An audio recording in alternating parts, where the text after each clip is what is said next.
If you were hoping that your grocery list was going to cost you a little bit less in the new year, I'm sorry, I have some bad news. Dalhousie University has released its 13th food price report, and this morning it's predicting prices are going to keep climbing in 2023. So joining us is one of the report's authors and our favorite food professor, Sylvain Charlebois. Welcome. Good morning, Anne-Marie. I wish I had better news for you. Yeah, you and me both. Let's talk about the average family of four. You know, the report says they spent more than $15,000 on food last year. That's up $500 almost from the usual. Next year, 2023, it looks like that number's also going up, more than $15,000, whether it's meat, dairy, fruits, or vegetables. Predictions that the prices are going to go up by 5 to 7%. First of all, what's behind this hike? So if we look at 2022, our forecast a year ago was sort of accurate, plus Ukraine essentially. So we were predicting an increase of 7% 12 months ago. But Ukraine really was a big surprise, and it basically inflated everything. It's costing more to do everything across the supply chain. So that's why we reached an inflation rate of more than 10%. For 2023, we're still not out of the woods yet. For the first part, we're expecting food prices to continue to rise. The good news, Anne-Marie, is that the second part of 2023 should be calmer. We are expecting an economic downturn, and typically what happens is that we see food prices starting to level off a little bit, and we are also expecting grocers to offer more deals in 2023 compared to this year. Well, that is some good news.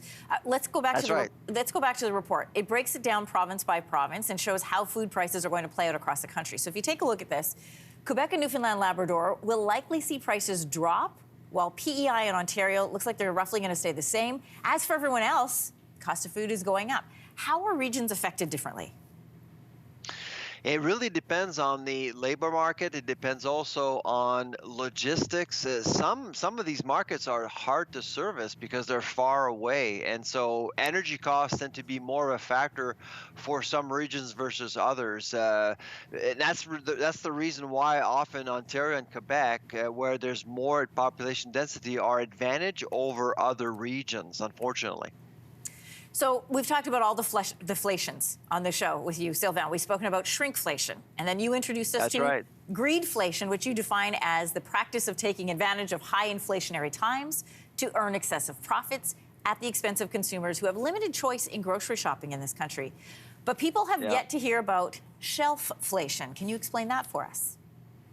Shelfflation is when the shelf life of a product is compromised by supply chain inefficiencies. So delays at the border, the fact that there are breakdowns across the supply chain will actually offer consumers products that are not as fresh as they used to. So when you buy your product, you go home, it won't last as long, and you're basically forced to throw away that product, which adds to your food bill essentially. That's why we call it shelf inflation. That's a new term for this year, by the way.